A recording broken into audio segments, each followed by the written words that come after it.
നമസ്കാരം. സംവാദത്തിലേക്ക് എല്ലാ മാന്യ പ്രേക്ഷകർക്കും സ്വാഗതം. ഇന്ന് ഞങ്ങൾ എത്തുന്ന ഇടം ലോക്സഭാ മണ്ഡലം എന്ന് പറയപ്പെടുന്നത് വടകരയാണ്. വടകര എന്ന് പറയപ്പെടുമ്പോൾ നമുക്കറിയാം, ഈ കെ ശൈലജയും ഷാഫി പറമ്പിലും പ്രഫുൽ കുഷനുമൊക്കെ കൊമ്പുകേർക്കുന്ന ഒരു മണ്ഡലമാണ് വടകര എന്ന് പറയപ്പെടുന്നത്. മറ്റു പ്രത്യേകത എന്ന് പറയപ്പെടുന്നത്, കഴിഞ്ഞ ലോക്സഭാ തെരഞ്ഞെടുപ്പിൽ വട്ടിയൂർക്കാവിൻ്റെ MLA ആയിരുന്ന കെ മുരളീധരനെ കൊണ്ട് നിർത്തി വടകരയിൽ മത്സരിപ്പിച്ച് വിജയിപ്പിച്ച മണ്ഡലം കൂടിയാണ് വടകര എന്നുള്ളതൊരു പ്രത്യേകതയുണ്ട്. പക്ഷേ ഇപ്രാവശ്യം മുരളീധരനെ അവിടെ നിന്നും പറിച്ച് തൃശ്ശൂരിലേക്ക് നട്ടിട്ടുണ്ട്. പകരം പാലക്കാടിൻ്റെ MLA ആയിട്ടുള്ള ഷാഫി പറമ്പിലെ ഇവിടേക്ക് കൊണ്ടുവരികയും ചെയ്തു. അങ്ങനെയുള്ള ഒരു രാഷ്ട്രീയ ചിത്രമുള്ള ഒരു മണ്ഡലമാണ്. പ്രത്യേകിച്ചും ഈ പറഞ്ഞ പോലെ MLA മാർ തമ്മിൽ ഫൈറ്റ് ചെയ്യുന്ന ഒരു മത്സരം, ഒരു വേദിയാണ് ഈ വടകര. ആ വടകരയിലെ രാഷ്ട്രീയ വിശകലനങ്ങളാണ് നമുക്ക് അറിയേണ്ടത്. ഈ വടകരയെക്കുറിച്ച് പറയുമ്പോൾ തന്നെ ആദ്യമേ നമുക്കറിയാൻ പറ്റുന്ന, ഇപ്പോൾ ശ്രീധ പറഞ്ഞതുപോലെ ഇടതിൻ്റെ കോട്ടയായിരുന്നു. പലപ്പോഴും സോഷ്യലിസ്റ്റുകളോടും എപ്പോഴും അത്തരത്തിലുള്ള സമീപനം സ്വീകരിച്ചിരുന്ന ആൾക്കാരുടെ ഒരു ഇടമാണ് ഈ വടകര എന്ന് പറയപ്പെടുന്നത്. കമ്മ്യൂണിസ്റ്റുകാരുടെ നമുക്കറിയാം, ഇപ്പോൾ എപ്പോഴും വടകര എന്തുകൊണ്ടാണ് വാർത്തകൾ ഇടം നേടുന്നത് എന്ന് ചോദിച്ചാൽ, ഒഞ്ചിയമടക്കമുള്ള ഏറ്റവും വലിയ പ്രത്യേകത K K Rama, TP. Chandrasekharan, ഇങ്ങനെയുള്ള പേരുകൾ അവിടെ ഉയർന്നു കേൾക്കുന്നതാണ്. ഈ കെ കെ രമയും ടി.പി. ചന്ദ്രശേഖരനും ഒക്കെ എല്ലാ തെരഞ്ഞെടുപ്പുകളും, അത് തദ്ദേശ സ്വയംഭരണ തെരഞ്ഞെടുപ്പുകളാണെങ്കിലും നിയമസഭാ തെരഞ്ഞെടുപ്പുകളാണെങ്കിലും ലോക്സഭാ തെരഞ്ഞെടുപ്പുകളാണെങ്കിലും എല്ലാത്തിലും ടി.പി. ചന്ദ്രശേഖരൻ്റെയും കെ കെ രമയുടെയും പേരുകൾ ഇങ്ങനെ ഉയർന്നു കേട്ടുകൊണ്ടിരിക്കും. മാത്രമല്ല വലിയ സ്വാധീനം ഇവർക്കുള്ള മണ്ഡലം, അങ്ങനെയുള്ളൊരു മണ്ഡലമാണ് വടകര. വടകരയിൽ പലപ്പോഴും തലകുനിഞ്ഞു പോയത് കമ്മ്യൂണിസത്തിന് കഴിഞ്ഞ വർഷമാണ്, കഴിഞ്ഞ ടൈമിലാണ്. കാരണം ഈ ഒഞ്ചിയുമായിട്ട് ബന്ധപ്പെട്ട് വരുന്ന വിഷയങ്ങളിലും പിണറായി വിജയൻ്റെ ഇടപെടലുകളും CPM-കാരുടെ കൊലപാതക രാഷ്ട്രീയമൊക്കെ ചർച്ചയാകുന്നു. കടത്തനാടിൻ്റെ ഒരു മുഖമുള്ള ഒരു മണ്ഡലം നമുക്കറിയാലോ. കടത്തനാടൻ വീരന്മാരുടെയും ഒപ്പം തന്നെ വടക്കൻ വീരഗാഥ പാട്ടുകളുടെ ഇടമാണ്. മാത്രമല്ല അടിക്കടി എന്നുള്ളൊരു സംഭവമാണല്ലോ കടത്തനാടിൻ്റെ ഒരു പ്രത്യേകത. അതുകൊണ്ട് തന്നെയാണ് അടിയും തിരിച്ചടിയും എപ്പോഴും ഉണ്ടാകുന്നില്ല. ഇനി നമുക്ക് അവിടുത്തെ മറ്റ് രാഷ്ട്രീയ പശ്ചാത്തലങ്ങളിലേക്ക് പോവുകയാണെങ്കിൽ, ഒരു രാഷ്ട്രീയ പശ്ചാത്തലം ഇപ്പോഴത്തെ സാഹചര്യത്തിൽ എന്തായിരിക്കും? അതായത് ഇത്തവണത്തെ മത്സരത്തിന് പ്രത്യേകത എന്ന് വെച്ചാൽ 2 MLA മാർ പരസ്പരം മത്സരിക്കുന്നു. അതിലേക്ക് എത്തിയ ഒരു സാഹചര്യം കൂടി നമ്മൾ പരിഗണിക്കണം. അവിടെ ഒരു മുസ്ലിം സ്ഥാനാർത്ഥിയെ വേണം എന്ന മുസ്ലിം ലീഗിൻ്റെ ആവശ്യം മുന്നിൽ നിൽക്കുകയും കെ മുരളീധരൻ അവിടെ നിന്ന് മാറേണ്ട സാഹചര്യം വരുകയും ചെയ്തു. അതിന് കാരണം പത്മജിയുടെ BJP പ്രവേശമാണ്. പത്മജിയുടെ BJP പ്രവേശം ഉണ്ടാക്കിയ ഒരു പ്രതിസന്ധി മറികടക്കാനും സുരേഷ് ഗോപിക്ക് പറ്റിയൊരു സ്ഥാനാർത്ഥിയെ അവിടേക്ക് ഇട്ടുകൊടുക്കാനും വേണ്ടി TN പ്രതാപൻ എന്ന ആളെ അവിടെ നിന്ന് റീപ്ലേസ് ചെയ്യാനുമുള്ളൊരു മാർഗമെന്നാണ് അവിടെ നിന്നും കെ മുരളീധരനെ വടകരയിൽ നിന്ന് നേരെ തൃശ്ശൂരിൽ കൊണ്ടുവന്ന് മത്സരിപ്പിക്കാൻ തീരുമാനിച്ചതോടെയാണ് ഷാഫി പറമ്പിൽ അവിടേക്ക് എത്തുന്നത്. പക്ഷേ അതിനു മുമ്പ് തന്നെ കെ മുരളീധരൻ അവിടെ മത്സരിക്കുന്ന ആ സമയം എന്ന പ്രഖ്യാപനം വന്ന ശേഷം തന്നെ ആ സമയത്തും അവിടെ ഒരു മുസ്ലിം സ്ഥാനാർത്ഥി വേണം എന്ന ആ മുസ്ലിം വിഭാഗത്തിൻ്റെ മുസ്ലിം ലീഗിൻ്റെയൊക്കെ ആവശ്യം മുന്നിൽ നിൽക്കുകയായിരുന്നു. അപ്പോൾ ആ സീറ്റ് ഷെമാ മുഹമ്മദിനൊക്കെ കിട്ടുമെന്നൊക്കെയാണ് ഷെമാ മുഹമ്മദൊക്കെ വിചാരിച്ചിരുന്നത്. പക്ഷേ അവിടേക്കാണ് ആരും പ്രതീക്ഷിക്കാത്ത സ്ഥാനാർത്ഥിയെ ഷാഫി പറമ്പിലെത്തുന്നത്. ഷാഫി പറമ്പിൽ അവിടേക്ക് എത്തുമ്പോൾ മണ്ഡലം വീണ്ടും നിലനിർത്തുക എന്നൊരു ലക്ഷ്യം കൂടി ഷാഫി പറമ്പിലിനെ സംബന്ധിച്ചിടത്തോളം. ഇടതിൻ്റെ കോട്ടയായിരുന്ന അവിടം കഴിഞ്ഞ തെരഞ്ഞെടുപ്പിൽ കെ മുരളീധരൻ പിടിച്ചെടുക്കുകയായിരുന്നു. കെ മുരളീധരൻ പിടിച്ചെടുക്കാനുണ്ടായ സാഹചര്യം നമുക്കറിയാം. ആ ഒരു വലിയ തരംഗം അതിനകത്തെ അതിന് തൊട്ട് മുമ്പ്, അതായത് 2009 മുതൽ പക്ഷേ കോൺഗ്രസ് 2009-2011 മുല്ലപ്പള്ളി വന്ന മണ്ഡലമാണ്. അതെ, മറ്റൊന്ന് അത് കഴിയുമ്പോഴാണ് ഇദ്ദേഹം. അതിന് തൊട്ട് മുമ്പൊക്കെ ഈ P. സതീദേവിയും അതിന് മുമ്പൊരു കാലഘട്ടം ഉണ്ട്. അതായത് 1971 തൊട്ട് ഇങ്ങോട്ട് KP ഉണ്ണികൃഷ്ണൻ സോഷ്യലിസവും ഒപ്പം തന്നെ കോൺഗ്രസും ഒക്കെ ആയിട്ട് ഇങ്ങനെ തിരിഞ്ഞും മറിഞ്ഞും ഒക്കെ ഏകദേശം ആ ഒരു കാലഘട്ടത്തിൽ, എനിക്ക് തോന്നുന്നു 71 മുതൽ 91-96 കാലഘട്ടം വരെ അദ്ദേഹം അവിടെ ഉണ്ടായിരുന്നു. അദ്ദേഹം ഇന്ത്യൻ കോൺഗ്രസ് സോഷ്യലിസ്റ്റ് പ്രസ്ഥാനം വിഭാഗമൊക്കെ പറഞ്ഞിട്ട് അങ്ങനെ നിന്നിട്ടുള്ള ഒരു വിഭാഗം. വടകര എന്ന് പറഞ്ഞാൽ KP ഉണ്ണികൃഷ്ണനായിരുന്നു ഒരു കാലത്ത്. അത് കഴിഞ്ഞിട്ടാണ് LDF-ലേക്ക് അതാണ് ഞാൻ പറഞ്ഞത്, സോഷ്യലിസം ഒക്കെ ഉണ്ടായിരുന്ന ഒരു കാലഘട്ടത്തിൻ്റെ ബാക്കി പത്രമായിട്ടാണ് AK പ്രേമജവും ഒപ്പം തന്നെ ഈ P. സതീദേവിയും ഒക്കെ അടക്കി വാഴുന്ന ഒരിടമായി വടകര മാറി. ബാക്കിയിലേക്ക് പോകാം. ഇത്തവണത്തെ തെരഞ്ഞെടുപ്പിൽ മറ്റു പ്രത്യേകതയുള്ളത്, കഴിഞ്ഞ തവണ മട്ടന്നൂരിൽ 65,000 വോട്ടിൻ്റെ ഭൂരിപക്ഷത്തിലും CPM-ന്റെ ഏറ്റവും വലിയ ഭൂരിപക്ഷത്തിൽ ജയിച്ച കെ ശൈലജ അവിടെ മത്സരത്തിൽ നടന്നു. നമുക്ക് പ്രത്യക്ഷത്തിൽ കെ ശൈലജയെ അവിടെ ഇറക്കിയിരിക്കുന്ന മണ്ഡലം തിരിച്ചുപിടിക്കാമെന്ന് ഒരു പ്രതീക്ഷയുടെ പുറത്താണെന്ന് തോന്നാമെങ്കിലും അതിൽ പിണറായി വിജയൻ്റെ ഒരു രാഷ്ട്രീയ താല്പര്യം കൂടി ഉണ്ടെന്നാണ് നമുക്ക് തോന്നുന്നത്. കാരണം അത് തോന്നിയാൽ അതിശയോക്തിയില്ല അതിൽ. കാരണം ഏറ്റവും കൂടുതൽ വോട്ടിനെ ഭൂരിപക്ഷത്തോടെ ജയിച്ച അടുത്ത മുഖ്യമന്ത്രി സ്ഥാനാർത്ഥി എന്ന രീതിയിലേക്കെങ്കിലും ആൾക്കാർ ഉയർത്തിക്കൊണ്ടുവരുന്ന കെ ശൈലജയെ ഒന്നുമല്ല അവിടെ നിന്ന് തോറ്റോട്ടെ എന്ന ഒരു ധാരണയിൽ അവിടേക്ക് തോൽപ്പിച്ചതാണോ എന്ന് തോന്നുന്ന ഒരു മത്സരം കൂടിയാണ്. കാരണം അതിന് കാരണം കഴിഞ്ഞ ദിവസം ഉണ്ടായ ഒരു സ്ഫോടനമാണ്. അവിടെ കൊണ്ട നിർത്തിയ ശേഷം ഒരു ബോംബ് കൂടി അവിടെ പൊട്ടിച്ചിരിക്കുകയാണ് CPM-കാർ. ഇപ്പൊ പറയുന്ന എന്നിട്ട് അതിനുശേഷം അവിടെ പോയതിനെ വീണ്ടും ന്യായീകരിക്കുന്നു പിണറായി. അവിടെ ഇതുമായി ബന്ധപ്പെട്ട് പ്രവർത്തിച്ചവരുടെ വീടുകളിലേക്ക് പോവുകയും ആ പോയതിനെ വീണ്ടും അവർക്ക് മനുഷ്യത്വമുള്ളതുകൊണ്ടാണ് പോയതെന്ന് പറയുകയും അതിനെ ന്യായീകരിക്കുകയും ചെയ്യുന്നു. അപ്പോൾ തീർച്ചയായിട്ടും ഈ തെരഞ്ഞെടുപ്പ് വിഷയങ്ങൾ, പ്രത്യേകിച്ച് രമ അവിടെ വലിയ പ്രതിരോധം ഉയർത്തിക്കൊണ്ട് നിൽക്കുന്നു. അവിടെ ആദ്യം തന്നെ രമ പറഞ്ഞത് ഈ ഇതുമായി ബന്ധപ്പെട്ടുള്ള വിഷയങ്ങൾ വിശദീകരിക്കണമെന്ന് തന്നെയാണ്. എന്താണ് തെറ്റാണോ CPM ചെയ്തതെന്ന് വിശദീകരിക്കണം എന്നാണ് പറഞ്ഞത്. അതായത് TP ചന്ദ്രശേഖരന്റെ വധവുമായി ബന്ധപ്പെട്ടുള്ള വിഷയം. ഏതായാലും വലിയ രീതിയിലുള്ള പ്രതിസന്ധി ശൈലജ ടീച്ചർക്കുണ്ട് എന്നാണ് മനസ്സിലാക്കാൻ സാധിക്കുന്നത്. ആ പ്രതിസന്ധിയെ മറികടക്കാൻ ശൈലജ ടീച്ചറിനാകുമോ എന്നുള്ളതാണ് ഏറ്റവും പ്രസക്തമായ ചോദ്യം. അവിടേക്ക് ഷാഫി പറമ്പിൽ വരുമ്പോൾ ഷാഫി പറമ്പിൽ കുറച്ചുകൂടി ജനകീയനായ ഒരാളാണ്. ഇപ്പൊ നമ്മൾ പാലക്കാട് നോക്കിയാലടക്കം പാലക്കാട് മറ്റൊരു ചെറിയ ഉമ്മൻചാണ്ടിയാണ്. അതെ, ചെറിയ ഉമ്മൻചാണ്ടിയാണ് സത്യത്തിൽ. കാരണം പാലക്കാട് MLA ആയിരുന്ന കാലഘട്ടം മുതൽ നമുക്കറിയാം, കേസിൽ നിന്നാണ് നേരെ മത്സരിക്കാനെത്തുന്നത്. MLA ആയ കാലഘട്ടം മുതൽ അവിടെ ആര് ചെന്നാലും, പാലക്കാട് പ്രത്യേകിച്ച് വേറൊരു കൾച്ചർ കൂടിയുണ്ട്, ഒരു അഗ്രഹാരങ്ങൾ കൂടുതലുള്ള മേഖലയാണ്. അവിടെ ഈ പട്ടന്മാരുടെ ആ വിഭാഗം, ബ്രാഹ്മിൻസ് വിഭാഗത്തിൽ, പക്ഷെ അവർക്ക് പോലും സ്വീകാര്യനായ ഒരാളായി ഷാഫി പറമ്പിൽ മാറിയിട്ടുണ്ട്. നമ്മൾ കണ്ടതാണ് ഷാഫി പറമ്പിൽ മത്സരിക്കാൻ അവിടേക്ക് പാലക്കാട് വിട്ടു വരുമ്പോൾ അവിടേക്ക് ആൾക്കാർ വന്ന് കരയുമ്പോൾ മറ്റുള്ളവർ പരിഹസിക്കുകയൊക്കെ ചെയ്യുന്നുണ്ട്. പക്ഷേ പാലക്കാട് ജോലി ചെയ്ത ഒരാളാണ് ഞാനും. അതുകൊണ്ട് തന്നെ എനിക്ക് പറയാൻ പറ്റും, ഒരു ടൈം പാലക്കാട് ഷാഫി ഉള്ള സമയത്ത് ഞാൻ അവിടെ ഉണ്ട് ആദ്യഘട്ടത്തിൽ. പക്ഷെ അപ്പോഴും എനിക്ക് പറയാൻ കഴിയും ഷാഫി വളരെ ജനകീയനായിരുന്നത്. ഇപ്പൊ നമ്മൾ പോലും ഒരു ചർച്ചയ്ക്ക് വിളിച്ചാൽ ബൈക്ക് എടുത്ത് ട്രാഫിക് ബ്ലോക്ക് ആണെങ്കിൽ ചർച്ചയ്ക്ക് വരുന്ന ഷാഫി, അതായത് ഉമ്മൻചാണ്ടി, ഒരു മിനി ഉമ്മൻചാണ്ടി എന്ന് പറയാൻ കഴിയുന്ന ഒരു നേതാവ് കൂടിയാണ്. അതുകൊണ്ട് തന്നെ വലിയ പ്രതീക്ഷ ഷാഫി പറമ്പിലിനോട് എല്ലാവർക്കും ഉണ്ട്. അതുകൊണ്ട് തന്നെ ചിലപ്പോൾ വടകര വീണ്ടും കോൺഗ്രസിന്റെ കൈകളിൽ തന്നെ ഭദ്രമായിരിക്കും എന്ന് നമുക്കറിയാം. ഞാൻ ഇതിനകത്ത് എനിക്ക് ചില ഇപ്പം ശ്രീല പറഞ്ഞ പോലെ തന്നെ കെ ശൈലജയെ എന്തിനാണ് ഇങ്ങനെ വടകരയിൽ കൊണ്ടു നിർത്തി MLA ആയിട്ടുള്ള കെ ശൈലജയെ വീണ്ടും മത്സരിപ്പിക്കുന്നത്? ജനകീയ മുഖമുള്ള ജനപ്രിയ ആയിട്ടുള്ള ഒരു നേതാവാണ് എന്ന് CPM-ന് ബോധ്യമുണ്ടല്ലോ. കാരണം ആ ബോധ്യമുള്ളത് കൊണ്ടാണ് ഈ പറഞ്ഞ പോലെ 60,000-ലധികം വോട്ടുകൾക്ക് ജയിച്ചത് നിയമസഭാ മണ്ഡലത്തിൽ.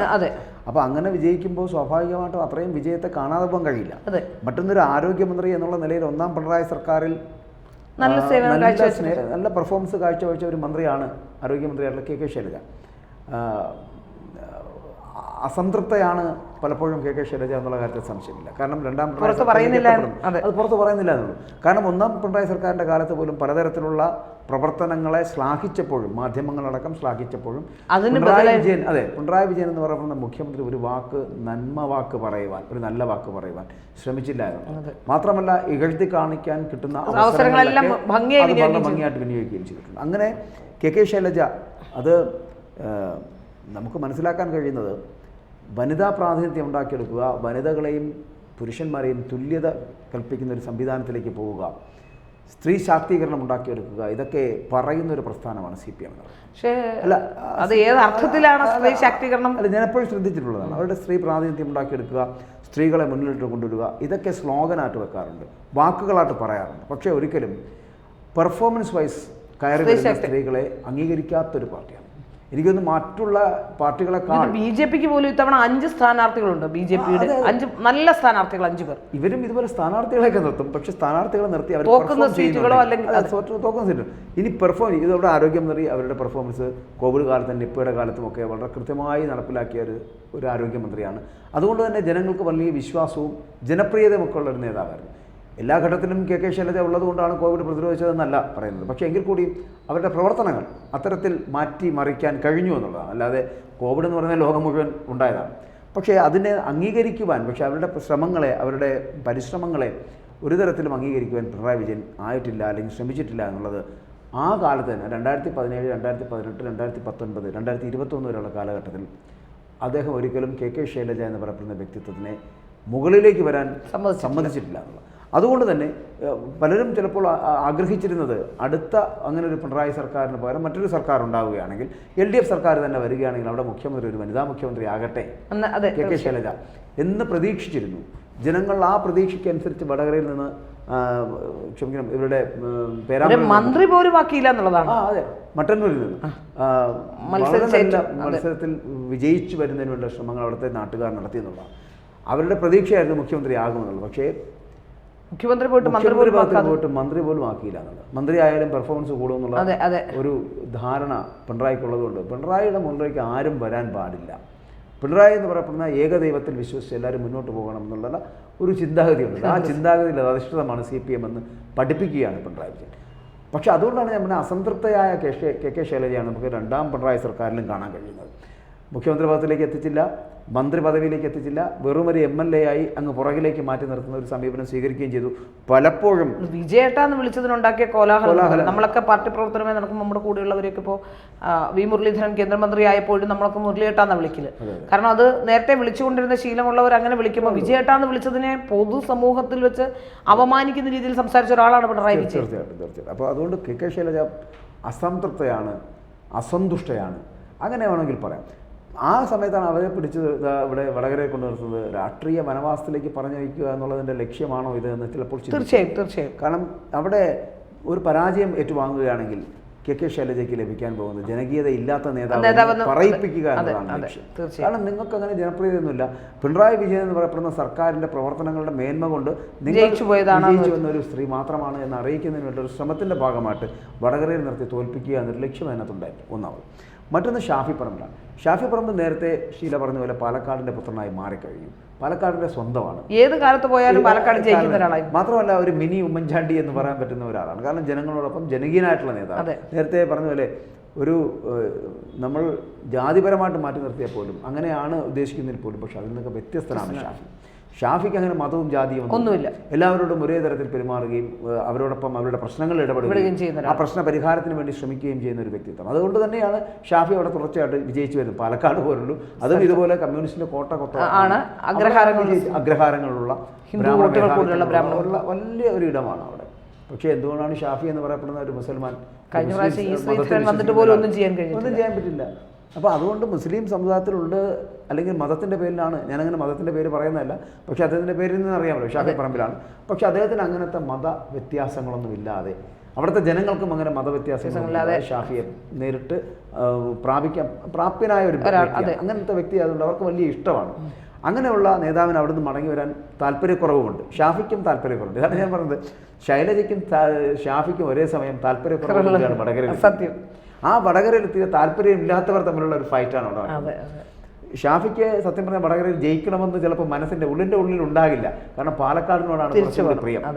അതുപോലെ ശൈലജയ്ക്കും അങ്ങനെ തന്നെയായിരിക്കും. ഇവിടെ ജയിച്ചിട്ട് ഇല്ലാതാകണ്ട, ജനപ്രിയത നഷ്ടപ്പെടണ്ട ഇങ്ങനൊരു മനം ഉണ്ടാകുക. കാരണം അവിടെ നിൽക്കാവുന്നു. പക്ഷെ അവിടെ പോകുന്നതിനപ്പുറം പാർട്ടി തീരുമാനിക്കുന്നത് ജയിച്ചാലും തോറ്റാലും ശൈലജയ്ക്ക് പണിയാണ്. മനസ്സിലായോ? അപ്പം ജയിച്ചു കഴിഞ്ഞാൽ എന്തായാലും പിന്നെ ഡൽഹിക്ക് പൊക്കോളണം. പിന്നെ ഇവിടെ ഇല്ല. കെ ശൈലജ കേരള രാഷ്ട്രീയത്തിൽ എന്നാൽ തോറ്റു കഴിഞ്ഞാൽ നിങ്ങൾ ജനപ്രിയമുള്ള നേതാവല്ല, ജനകീയത ഇല്ലാത്തതുകൊണ്ടാണ് നിങ്ങൾ തോറ്റതെന്ന് വരുത്തി തീർക്കാൻ പാർട്ടി ശ്രമിക്കുകയും ചെയ്യും. അപ്പോൾ ഇത് രണ്ടായാലും തോൽപ്പിക്കാനുള്ള ശ്രമം നടത്തുന്നുണ്ട്. അല്ലെങ്കിൽ ഒരു ആവശ്യവുമില്ലാതെ ഇപ്പോൾ ബോംബുണ്ടാക്കുകയും പൊട്ടിക്കുകയും ചെയ്യേണ്ട ഒരു സാഹചര്യം കേരളത്തിലില്ല. ആ സാഹചര്യത്തിലാണ് ഇപ്പോൾ ബോംബുണ്ടാക്കുകയും പൊട്ടിക്കുകയും ഒക്കെ ചെയ്യാൻ ശ്രമിക്കുന്നത്.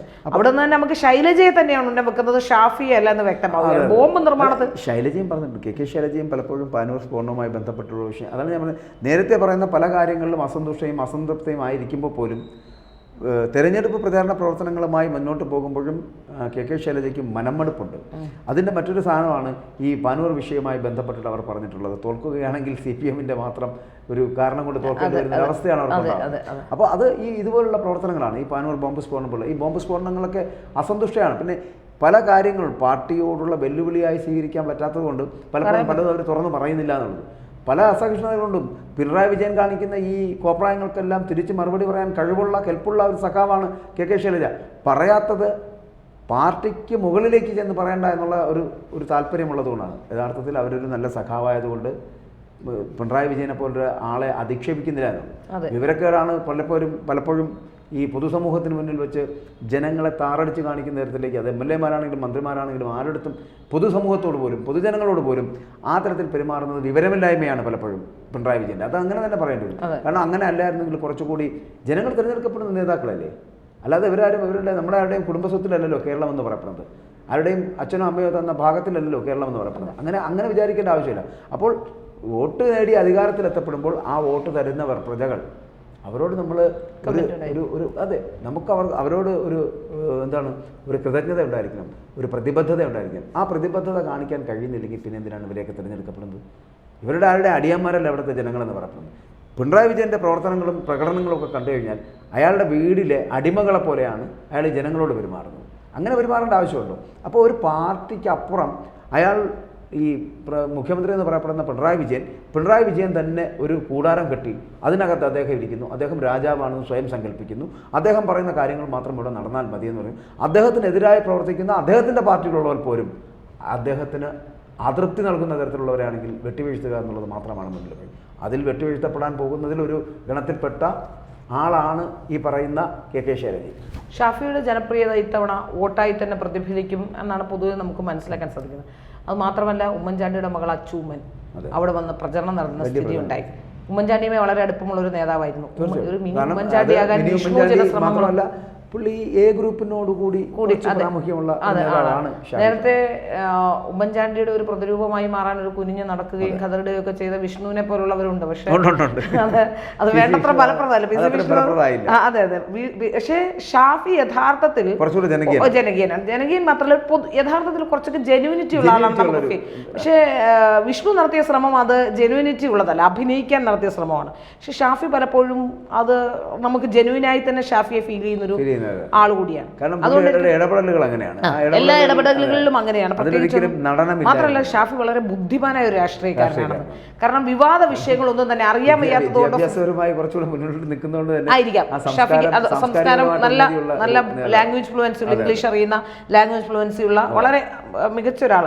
അത് കുറച്ച് ബുദ്ധി കൂടി. എനിക്ക് തോന്നുന്നു ബൽറാമിനേക്കാളേറെ ഷാഫി ഒരു വിഷയങ്ങളിലും അനാവശ്യ വിവാദങ്ങൾ ഉണ്ടാക്കിയിട്ടില്ല ഈ കഴിഞ്ഞ ടൈമിലൊന്നും. കോൺഗ്രസിന് വേണ്ടി പറയുന്നുണ്ടെങ്കിൽ സഭയിൽ പോലും വളരെ നല്ല ഏറ്റവും അതെ സംസാരിക്കുന്ന ആളാണ്. ഒരു സ്ലിപ്പ് ഓഫ് ദ ടങ്ങോ ഒന്നും ഉണ്ടാക്കുന്ന ഒരാളല്ല. നമുക്ക് ഒരു വിവാദങ്ങളോ ഒരു ട്രോളുകളോ പോലും ഷാഫിയെ പറ്റി ഇതുവരെ ഉണ്ടായിട്ടില്ല. നേരെ മറിച്ച് ബൽറാം ആണെങ്കിലും ബൽറാം ഞാൻ എന്തോ മതേതരനാണെന്ന് കാണിക്കാൻ വേണ്ടി നടത്തുന്ന ശ്രമങ്ങൾ അത് ബൽറാമിന്റെ ക്രെഡിബിലിറ്റി പലപ്പോഴും തകർക്കുന്നുണ്ട്. വിഷ്ണു പിന്നെ ഇപ്പൊ കുറെ നാളായിട്ട് അനക്കവും ഇല്ല. കുറച്ചു കാലമായിട്ട് എവിടെയാണെന്ന് അറിവ് പോലും ഇല്ല. പുള്ളി ഈ പറയുന്ന പോലെ മാവേലിക്കരയുള്ള തെരഞ്ഞെടുപ്പ് പ്രചരണങ്ങളുമായിട്ടൊക്കെ ബന്ധപ്പെട്ട് പക്ഷെ പഴയതുപോലുള്ള ഒരു ഇടപെടലുകൾ കാണുന്നില്ല. എന്തുകൊണ്ടാണെന്ന് അറിയില്ല. എനിക്കൊന്ന് ചുമതലകൾ ചിലപ്പോൾ അവർക്ക് കർണാടക പോലുള്ള മേഖലകളിലേക്കാണെന്ന് തോന്നുന്നു. അപ്പൊ അതുകൊണ്ടായിരിക്കാം അദ്ദേഹം അങ്ങോട്ടൊക്കെ ആയിരിക്കാം. മുമ്പാണെങ്കിൽ ഇങ്ങനെ ഉമ്മൻചാണ്ടിയുടെ മറ്റൊരു പ്രതിരൂപമാകാനുള്ള ശ്രമമൊക്കെ നടത്തിയിരുന്നു വ്യക്തിയാണ്, നടന്നില്ല. അതെ, അദ്ദേഹവും സൗമ്യനാണ്. പക്ഷെ ഇതുപോലെ മറ്റുള്ള സ്വഭാവ സവിശേഷത സൗമ്യനൊക്കെ ആണെങ്കിലും ഒരു നമുക്കൊരു ജെന്യൂനിറ്റി ഫീൽ ചെയ്യാറില്ല. അതുകൊണ്ടായിരിക്കാം അങ്ങനെ ഉണ്ടാകുന്നത്. ഷാഫി അങ്ങനെയല്ല. ഷാഫി നമ്മളോട് സംസാരിക്കുമ്പോൾ നമ്മൾ ഒരാളായി മാറാനുള്ള ഒരു കഴിവ് ഷാഫിക്കുണ്ട്. അത് തന്നെയാണ് ഷാഫിക്ക് ഈ തെരഞ്ഞെടുപ്പ് രംഗത്ത് എനിക്ക് തോന്നുന്നു അത് ഗുണകരമായി മാറുന്നുണ്ട് ഷാഫിയെ സംബന്ധിച്ചിടത്തോളം. തീർച്ചയായും അത് ഏറ്റവും കൂടുതൽ അത്തരത്തിലുള്ള സാധ്യത ഉണ്ടായി എടുക്കുന്നതും ഷാഫിക്കായിരിക്കും. പക്ഷെ ഞാൻ ഇടയ്ക്ക് ചിലപ്പോൾ പറയാറുണ്ട്, രാഹുൽ ഗാന്ധിയെക്കാട്ടിൽ മികച്ച രാഷ്ട്രീയക്കാരനാണ് ഷാഫി എന്ന് പറയാറുണ്ട്. ഒരു പക്ഷേ പ്രധാനമന്ത്രി സ്ഥാനത്തേക്ക് ഷാഫി ആണെങ്കിൽ കുറച്ചുകൂടി, രാഹുൽ ഗാന്ധി ഒരു കുടുംബത്തിന്റെ ഇമേജ് ഉണ്ടെന്നത് ഒഴിച്ചാൽ രാഷ്ട്രീയപരമായി നോക്കിയാൽ കുറച്ചുകൂടി ഞാൻ അതിനോട് 100% യോജിക്കുന്നുള്ള. കാരണം രാഹുൽ ഗാന്ധിക്ക് എന്ത് പൊളിറ്റിക്സ്, എന്ത് രാഷ്ട്രീയം. കെ സി വേണുഗോപാലിനെ പോലൊരു അർഹതയില്ലാത്ത ഒരു AICC ജനറൽ സെക്രട്ടറി പറഞ്ഞു കൊടുക്കുന്ന കാര്യങ്ങൾ ഇംപ്ലിമെൻ്റ് ചെയ്യുക മാത്രം ചെയ്യുന്ന ഒരു വ്യക്തിയാണ്. അങ്ങനെയുള്ള രാഹുൽ ഗാന്ധി എന്നൊരു പൊളിറ്റീഷ്യൻ ഒന്നുമല്ല. അവിടെ ഏറ്റവും മുകളിലാണ് ഇപ്പോഴത്തെ കേരളത്തിലെ ഒരു യുവ നേതാക്കന്മാരെ നോക്കിയാൽ ഏറ്റവും മുന്തിയ സ്ഥാനത്ത് നിൽക്കുന്ന ഷാഫി പറമ്പിൽ വലിയ സാധ്യതകളുള്ള. അതെ, കാരണം അദ്ദേഹത്തിന് സത്യം പറഞ്ഞാൽ ഇപ്പോൾ കോൺഗ്രസ് ഉപയോഗിക്കേണ്ടത് ഇങ്ങനെയൊന്നുമല്ല. നിയമസഭയിൽ തന്നെ അദ്ദേഹത്തെ നിർത്തുക. നിയമസഭയിൽ ഇത്രത്തോളം കാര്യങ്ങൾ പഠിച്ചു പറയാൻ കഴിയുന്ന മറ്റൊരു വ്യക്തിത്വമില്ല. പക്ഷെ എനിക്ക് തോന്നുന്നു ഇനി ഒരു ലോങ് റണ്ണിൽ മുഖ്യമന്ത്രി സ്ഥാനാർത്ഥിയാകാൻ സാധ്യതയുള്ള ഒരു നേതാവ്. നാളെ ചിലപ്പോൾ എ ഗ്രൂപ്പ് എന്ന് പറയപ്പെടുന്നത് ഇന്ന് ഇങ്ങനെ ചത്ത് കിടക്കുകയാണെങ്കിലും നാളെ ചിലപ്പോൾ എ ഗ്രൂപ്പിനെ ഉയർത്തിക്കൊണ്ടുവരാൻ കഴിയുന്ന ഒരു നേതാവ്. നമ്മൾ ആ സ്ഥാനത്ത് കണ്ടിരുന്ന ഒരാളാണ് കെ മുരളീധരൻ. പക്ഷെ കെ മുരളീധരന്റെ അടുത്ത കാലത്തെ ചില ഇടപെടലുകൾ, വാക്കുകളൊക്കെ പലപ്പോഴും പല രീതിയിൽ പലരെയും സ്വാധീനിക്കാനോ അല്ലെങ്കിൽ ഒരു പ്രീണനം ഉണ്ടാക്കാനോ ഒക്കെ പലപ്പോഴും സംസാരിക്കുന്നത് നമുക്ക് ഫീൽ ചെയ്യാറുണ്ട്. ഇപ്പോൾ രാഷ്ട്രീയപരമായി നോക്കിയാൽ ആങ്ങളെയും പെങ്ങളെയും 2 സ്ഥാനത്തായി പോയാൽ പോലും സഹോദരങ്ങൾ തമ്മിൽ എനിക്ക് ആ സഹോദരി ഇല്ല എന്നൊക്കെ പ്രഖ്യാപിക്കുന്ന അതൊരു യഥാർത്ഥത്തിൽ അതൊരു ജെന്യൂനിറ്റി ഇല്ലായ്മയാണ്. എന്തൊക്കെ പറഞ്ഞാലും സഹോദരങ്ങളാണ്. രാഷ്ട്രീയത്തിന്റെ പേരിൽ അച്ഛനും മക്കളും ഈ തവണത്തെ തെരഞ്ഞെടുപ്പിന്റെ ഏറ്റവും പ്രത്യേകത അച്ഛനും മകനും തമ്മിൽ അടിയിടുന്നു, സഹോദരനും സഹോദരിയും തമ്മിൽ അടിയിടുന്നു എന്നുള്ളതാണ്. അതൊരു ശരിയായ രീതിയല്ല. രാഷ്ട്രീയ രംഗത്ത് ഇപ്പോൾ ഈ നെഹ്റു കുടുംബത്തിനൊരു കുടുംബാധിപത്യം ഉണ്ടായിരുന്നു. നെഹ്റു കുടുംബത്തിൻ്റെ തലമുറയിൽപ്പെട്ട എല്ലാവരും രാഷ്ട്രീയ രംഗത്ത് വന്നു, അല്ലെങ്കിൽ അവർക്ക് അച്ഛനും മക്കൾക്കും ഒക്കെയാണ് അവർ കോൺഗ്രസ് കൈവശം വെച്ചിരുന്നു എന്നുള്ളത് കൊണ്ട് ജീവിതകാലം മുഴുവൻ എല്ലാവരും കോൺഗ്രസിൽ തുടരണമെന്നോ അച്ഛനും മക്കളും എല്ലാം ഓരോ രാഷ്ട്രീയ പാത സ്വീകരിക്കണമെന്നോ യാതൊരു അർത്ഥവുമില്ല. അങ്ങനെയാണെങ്കിൽ ഈ പണ്ട് കോൺഗ്രസ് മാത്രമുണ്ടായിരുന്ന ഒരു കാലഘട്ടത്തിൽ നിന്നാണ് പിന്നീട് കോൺഗ്രസും എല്ലാ രാഷ്ട്രീയ പാർട്ടികളും ഉണ്ടായിട്ടുള്ളത്. അപ്പോൾ എല്ലാവരും ജീവിതകാലം മുഴുവൻ ഉണ്ടായപ്പോൾ മുതൽ ഒരു രാഷ്ട്രീയ പാർട്ടിയിലും അംഗമായിരുന്നു നമുക്ക് പറയാൻ പോലും കഴിയില്ല. അപ്പോൾ അങ്ങനെയുള്ളൊരു സാഹചര്യത്തിലാണ് ഈ പ്രശ്നങ്ങൾ. അപ്പോൾ വളരെ കൃത്യമായ രാഷ്ട്രീയം പറഞ്ഞുകൊണ്ട് ഇപ്പോൾ രാഹുൽ മാങ്കൂട്ടത്തിൽ ഒരു പ്രതീക്ഷ ഉണർത്തിയ നേതാവായിരുന്നു. പക്ഷേ പത്മജയുടെ വിഷയത്തോടുകൂടി ഇല്ലാതായിപ്പോയൊരവസ്ഥയിലാണ് ഇപ്പോൾ നിലവിലുള്ളത്. പക്ഷേ അവിടെയാണ് ഷാഫിയുടെ ഇടപെടലുകൾ. ഒരു സമയത്തും ഷാഫി ഒരു വിഷയത്തിലും വിവാദപരമായ ഒരു പ്രസ്താവന ഈ നിമിഷം വരെ കഴിഞ്ഞ 10 വർഷത്തിലേറെയായി പൊതുപ്രവർത്തന രംഗത്ത് പ്രത്യേകിച്ച് MLA എന്ന രീതിയിൽ പ്രവർത്തിക്കുന്ന ഷാഫിയുടെ ഭാഗത്തൊന്നും ഉണ്ടായിട്ടില്ല. അതാ ഷാഫിയുടെ കമ്മ്യൂണിറ്റിയെ ഷാഫി സുഖിപ്പിക്കാനോ മറ്റുള്ള കമ്മ്യൂണിറ്റിയെ എതിർത്ത് പറയാനോ ഒന്നും തന്നെ. അതാ ഞാൻ ജാതി മത സമവാക്യങ്ങൾ അപ്പുറം മതേതര മുഖത്തോടു കൂടിയുള്ള വ്യക്തിത്വം തന്നെയാണ് ഷാഫി പറമ്പിൽ. ഷാഫി പറമ്പിലിനെ മാറ്റി നിർത്തപ്പെടുന്ന തരത്തിലുള്ള അത് കേരളത്തിൽ എവിടെ നിർത്തിയാലും ജയിക്കാൻ സാധ്യതയുള്ള സ്ഥാനാർത്ഥി തന്നെയാണ് ഷാഫി പറമ്പിൽ. അത് ഷാഫിയുടെ പ്രവർത്തനപരമായ മികവാണ്. മാത്രമല്ല ആൾക്കാരോട് ഇണങ്ങി പ്രവർത്തിക്കാൻ കഴിയുന്ന ഒരു നല്ല മനസ്സ്. ഞാൻ പലപ്പോഴും ശ്രദ്ധിച്ചിട്ടുണ്ട്. ഒരു 10 മണി 11 മണി വരെ ഷാഫിയുടെ ഒപ്പം എല്ലാവരും 11-11:30 എപ്പോൾ നോക്കിയാലും ഷാഫിയുടെ കൂടെ ഒരു 5 പേര് എപ്പോഴും ഉണ്ടാവും. ആ ഒരു പൊതുപ്രവർത്തനത്തിന് ഏത് സമയത്ത് ചെന്നാലും കാണാൻ പറ്റും. ഏത് സമയത്തും ആക്സസിബിൾ ആയ ഏത് സമയത്തും പ്രാപ്യനാണ്. ഫോൺ വിളിച്ചാൽ എടുക്കുന്ന സംസാരിക്കുന്ന ആൾക്കാരോട് പെരുമാറാൻ കഴിയുന്ന പാലക്കാടിന്റെ ഏറ്റവും വലിയ പ്രത്യേകത. പാലക്കാട് പോലും ഷാഫി പറമ്പിൽ നിർത്തുമ്പോൾ വിജയിക്കുമെന്ന് പറഞ്ഞിട്ട് കൊണ്ട് നിർത്തിയ സ്ഥാനാർത്ഥിയല്ല കോൺഗ്രസ്. പക്ഷെ കോൺഗ്രസിന് അത്ഭുതം എന്ന് പറയുന്ന തരത്തിൽ അവിടെ അത്ഭുതം സൃഷ്ടിച്ച നേതാവാണ് ഷാഫി പറമ്പിൽ. 5 വർഷത്തിന്റെ പ്രവർത്തനത്തിന്റെ ഫലമാണ് രണ്ടാമത് സാഹചര്യം. അതുകൊണ്ടാണ് അഗ്രഹാരങ്ങളും ആദ്യത്തെ ഒരു വർഷം കൊണ്ട് തന്നെ ഷാഫി ഈ രാജീവ് ചന്ദ്രശേഖരന്റെ കാര്യം പറഞ്ഞ പോലെ രാജീവ് ചന്ദ്രശേഖർ തിരുവനന്തപുരത്ത് മെർജായി. അതേപോലെയാണ് ഷാഫി ഒരു വർഷം കൊണ്ട് തന്നെ പാലക്കാട് അങ്ങ് മെർജായി. അവിടെയാണ് ആ വ്യത്യാസം. കാര്യക്ഷമമായിട്ട് ജനങ്ങളോട് അടുക്കാൻ കഴിഞ്ഞു എന്നുള്ളത് വലിയ പ്രത്യേകതയാണ് ഷാഫിയുടെ. ആ പ്രത്യേകതകളൊക്കെ ഷാഫിക്ക് ഗുണമായി ഫലിക്കാൻ പോകുന്നത് ഈ തെരഞ്ഞെടുപ്പിലാണ്. വിജയിക്കേണ്ടെന്ന് വിചാരിച്ച മനസ്സിൽ വിചാരിക്കുന്നത് ഞാൻ ജയിക്കേണ്ടതാണ്, വിജയിക്കേണ്ടെന്ന് വിചാരിച്ചു നിൽക്കുന്ന ഒരു സ്ഥാനാർത്ഥിയാണ് സത്യത്തിൽ ഷാഫി പറമ്പിൽ. ഞാൻ പറയുന്നത് ഷാഫി പറമ്പിൽ കേൾക്കുകയാണെങ്കിൽ ചിലപ്പോൾ ഓർത്ത് ചിരിക്കുന്നുണ്ടാവും. എന്നാലും പുള്ളി പക്ഷെ ഒരിക്കലും സമ്മതിക്കില്ല. ഇല്ലല്ല ഞാൻ വിജയിക്കാൻ, അതങ്ങനെ ആണല്ലോ. പിന്നെ നമ്മൾ ഇതിനിടയിൽ പറയേണ്ട പ്രഫുൽ കൃഷ്ണനെയാണ്. മികച്ചൊരു യുവ നേതാവാണ്. പക്ഷേ സാധ്യതകൾ എന്ന് പറയുന്നത് കുറഞ്ഞു പോകുന്നത് ഇങ്ങനെ പരസ്പരം ഈ UDFും LDFും അവരുടെ സാധ്യതകൾ കൂടുതൽ ഉണ്ടാക്കി വെച്ചിരിക്കുന്ന ഒരു മേഖലയായതുകൊണ്ടും ഒപ്പം തന്നെ ആ മേഖലയിൽ നമുക്ക് കഴിഞ്ഞിട്ടില്ല. BJP പോലുള്ള അതുകൊണ്ടാണ് പ്രഫുൽ കൃഷ്ണൻ നമുക്കെതിരെ ഇല്ലാന്നുണ്ടെങ്കിൽ പ്രഫുൽ കൃഷ്ണൻ എഴുതി തള്ളേണ്ട ഒരാളല്ല. പ്രഫുൽ കൃഷ്ണൻ നല്ലൊരു നേതാവാണ്. യുവമോർച്ചയുടെ സംസ്ഥാന പ്രസിഡന്റ് ആ പദവി ഇരിക്കുമ്പോൾ തന്നെ അദ്ദേഹത്തിന് വളരെ നന്നായി സംസാരിക്കുന്ന യുവ നേതാക്കളിൽ കുറച്ചുകൂടി പ്രതീക്ഷയുള്ള, ഒപ്പം തന്നെ നാളത്തെ BJP-ക്കാരിൽ കുറച്ച് നമുക്ക് പറയാൻ പറ്റുന്ന ഒരു മുഖമാണ് പ്രഫുൽ കൃഷ്ണൻ. പ്രഫുൽ കൃഷ്ണൻ ഇന്നല്ലെങ്കിൽ നാളെ സാധ്യതകൾ ഉണ്ടാക്കും. ചിലപ്പോൾ ഒപ്പം തന്നെ നമുക്കറിയാമല്ലോ ഇനി വരാൻ പോകുന്ന നിയമസഭാ തെരഞ്ഞെടുപ്പം അടക്കമുള്ള കാര്യങ്ങളിൽ നല്ലൊരു എൻട്രി ലഭിക്കാൻ പോകുന്ന ഒരു സ്ഥാനാർത്ഥിയാണ് പ്രഫുൽ കൃഷ്ണൻ. പ്രഫുൽ കൃഷ്ണനെ നമുക്ക് പക്ഷേ ലോക്സഭാ തെരഞ്ഞെടുപ്പിന്റെ ഇന്നത്തെ ഈ ഒരു വേളയിൽ നമുക്കൊരിക്കലും സാധ്യതകൾ പറയാൻ കഴിയില്ല. പകരം ഇവിടെ നേരിട്ടുള്ള മത്സരം നടക്കുന്ന ശൈലജയും ഷാഫിയും തമ്മിൽ തന്നെയാണ്. KK ശൈലജ വിജയിക്കുമോ ഷാഫി പറമ്പിൽ വിജയിക്കുമോ എന്നുള്ള കാര്യത്തിൽ വളരെ പ്രഫുല്ലിന് ഒരു അടിത്തറ ഇടാൻ കഴിയും. ഈ തെരഞ്ഞെടുപ്പോടുകൂടി പ്രഫുല്ലിന് ഒരു അടിത്തറ ഇടാനും ആൾക്കാരിലേക്ക് ഇറങ്ങിച്ചെല്ലാനും കൂടുതൽ ജനകീയനാകാനും ഒക്കെ കഴിയുന്ന ഒരു തെരഞ്ഞെടുപ്പ് തന്നെയാണ്. അതാണ് ഞാൻ പറഞ്ഞത്. 2026 നടക്കാൻ പോകുന്ന നിയമസഭാ തെരഞ്ഞെടുപ്പിൽ വലിയൊരു പ്രതീക്ഷ, വലിയൊരു എൻട്രി ഉണ്ടാക്കാൻ പറ്റുന്ന ഒരു നേതാവായിരിക്കും പ്രഫുൽ കൃഷ്ണൻ. അതിൽ മാറ്റമൊന്നുമില്ല. കാരണം അത്തരത്തിലുള്ള സാഹചര്യങ്ങൾ ഇനി BJPക്ക് ഉണ്ടാകാൻ പോകുന്നുണ്ട് കേരളത്തിൽ. കാരണം കഴിഞ്ഞ കാലഘട്ടങ്ങളിൽ ഒരു നിയമം മാത്രം കൊണ്ട് നിൽക്കാൻ പറ്റുന്ന ഒരു സാഹചര്യമായിരിക്കും വരാൻ പോകുന്നത്. 2026 തെരഞ്ഞെടുപ്പ് വലിയ മാറ്റങ്ങൾ കേരളത്തിലുണ്ടാകും. അപ്പോൾ അതിൽ ചിലപ്പോൾ ഇതുപോലെ വിജയിക്കാൻ കഴിയുന്ന ഒരു മുഖമാണ് പ്രഫുൽ കൃഷ്ണൻ. ഇപ്പോൾ എന്തായാലും ലോക്സഭാ സീറ്റിൽ അല്ലെങ്കിൽ ഈ വടകരയിൽ നടക്കുന്ന മത്സരത്തിൽ പ്രഫുൽ കൃഷ്ണയ്ക്ക് സാധ്യതകൾ പറയാൻ നമുക്ക് കഴിയില്ല. പകരം നമുക്ക് ഇപ്പോൾ പറയാൻ കഴിയുന്നത് ഈ ഷാഫിയുടെയും ശൈലജയുടെയും കാര്യം മാത്രമാണ്. ഇതിൽ ആര് വീഴും ആര് വാഴും എന്നൊക്കെ നമുക്ക് അറിയേണ്ടതുണ്ട്. ഷാഫി പറമ്പിലിന്റെ സാധ്യതകളെ തന്നെയാണ് നമുക്ക് മുന്നോട്ട് വെക്കാൻ കഴിയുക. ഇപ്പോൾ KK ശൈലജയ്ക്ക് അനന്തമായ സാധ്യതകൾ പറയണ്ടായിരുന്നു. പക്ഷേ ഈ പാനൂർ വിഷയവുമായി ബന്ധപ്പെട്ട് വരുന്ന വിഷയങ്ങളിൽ പാർട്ടി വളരെ വലിയ പ്രതിരോധത്തിലാവുന്നു. ആ പാർട്ടി സ്വീകരിച്ച നയങ്ങൾ തന്നെ ആ പാർട്ടിയെ പ്രതിരോധത്തിലാക്കുകയും ചെയ്തു. അതുകൊണ്ട് തന്നെ KK ശൈലജയ്ക്കും അറിയാം താൻ തോക്കുന്നുണ്ടെങ്കിൽ അത് CPM കാരണമായിരിക്കും എന്നുള്ള കാര്യത്തിൽ. അപ്പോൾ ഇപ്പോൾ കെ ശൈലജയുടെ മനസ്സ് ചിലപ്പോൾ ചിരിക്കുന്നുണ്ടാവും, പരാജയപ്പെടട്ടെ ഞാൻ എന്ന് കരുതുന്നുണ്ടാവും. പക്ഷേ അവിടെ അവർ പരാജയപ്പെട്ടാലും വിജയിച്ചാലും അവർക്ക് കുഴപ്പമാണ് എന്നുള്ളതാണ് ഞാൻ പറഞ്ഞു വെക്കാൻ ഉദ്ദേശിച്ചത്. എനിക്ക് അങ്ങനെയാണ് തോന്നുന്നത്. കാരണം പരാജയപ്പെട്ടാൽ അവരുടെ ജനകീയതയില്ലായ്മയും, അവർ വിജയിച്ചാൽ ലോക്സഭയിലേക്ക് എത്തപ്പെടുകയും ഡൽഹിയിൽ താമസമാക്കേണ്ടി വരും, കേരള രാഷ്ട്രീയത്തിൽ നിന്ന് എന്നേക്കുമായി പിഴുതെറിയപ്പെടുകയും ചെയ്യും. ഇതുപോലെ തന്നെയാണ് ഷാഫി പറമ്പിലും പാലക്കാട് വിട്ടുപോകാൻ ഒരു മനസ്സില്ല. പകരം വടകരയിൽ നിന്ന് ലോക്സഭയിലെത്തിയാൽ കേരള രാഷ്ട്രീയത്തിൽ ഷാഫി പറമ്പിലിൻ്റെ ഒരു ഇടപെടലില്ലാതാവും, കുറയും. അത് ശരിയല്ല എന്നുള്ളൊരു വിശ്വാസക്കാരനാണ് ഞാൻ. കോൺഗ്രസ്സിന് വേണ്ട ഒരു മുഖമാണ് ഷാഫി പറമ്പിൽ. മാത്രമല്ല, ഇനി വരുന്ന ഒരു തെരഞ്ഞെടുപ്പിനെ അഭിമുഖീകരിക്കുമ്പോൾ കടൽക്കിഴങ്ങന്മാരുള്ള ആയിട്ടുള്ള കോൺഗ്രസ്സുകാരെയൊക്കെ മാറ്റി നിർത്തി യുവാക്കളിലേക്ക് ഭരണസിരാ കേന്ദ്രം എത്തിച്ചു കൊടുക്കേണ്ട ഒരു ബാധ്യത കോൺഗ്രസ്സിനും കോൺഗ്രസിൻ്റെ അണികൾക്കുമുണ്ട്. അപ്പോൾ അതുകൊണ്ട് ഷാഫി പറമ്പിനെ പോലുള്ളവരെ നിയമസഭകളിൽ തന്നെ നിർത്തി സഭകളിലേക്ക് എത്തിച്ച് അവർ മന്ത്രിമാരോ മുഖ്യമന്ത്രിയോ ഒക്കെ ആവട്ടെ, അങ്ങനെയുള്ള തരത്തിലേക്ക് കൊണ്ടുവരേണ്ട സാധ്യതയുള്ള മനുഷ്യരാണ് അവരെല്ലാം. പക്ഷേ നമുക്ക് പറയാൻ മാത്രമേ കഴിയൂ. വിധി എഴുത്ത് ജനങ്ങളുടേതാണ്. അവർ എന്തായിരിക്കും ചെയ്യാൻ പോകുന്നത് നമ്മൾ കാത്തിരുന്ന് കാണേണ്ടതല്ലേ, അല്ലേ? പറഞ്ഞ് അവസാനിപ്പിക്കാനും കഴിയുന്നത് എങ്ങനെയായിരിക്കും? വടകരയിലെ 2 ജനകീയ സ്ഥാനാർത്ഥിയും NDAയുടെ ഒരു യുവ സ്ഥാനാർത്ഥിയും, 3 സ്ഥാനാർത്ഥികൾ തമ്മിലുള്ള മത്സരത്തിൽ വടകരയിലെ ഈ ജനകീയ സ്ഥാനാർത്ഥികളിൽ 2 പേർ കെ ശൈലജയും അതുപോലെ തന്നെ ഷാഫി പറമ്പിലും ആര് ജയിക്കും എന്നുള്ളത് നമുക്ക് പറയാൻ കഴിയില്ലെങ്കിൽ പോലും തൽക്കാലം ഇപ്പോഴത്തെ ഈ അവസ്ഥയിൽ ഒരു മുൻതൂക്കം ഷാഫിക്ക് തന്നെയാണ്. പാർട്ടി ഉയർത്തിയ പ്രതിരോധത്തെ അല്ലെങ്കിൽ പാർട്ടി ഉണ്ടാക്കിയ പ്രശ്നത്തെ മറികടന്നുകൊണ്ട് മുന്നോട്ട് പോകാൻ കെ ശൈലജയ്ക്ക് ആവുമോ എന്ന ചോദ്യവും പ്രസക്തമാവുകയാണ്. തീർച്ചയായിട്ടും.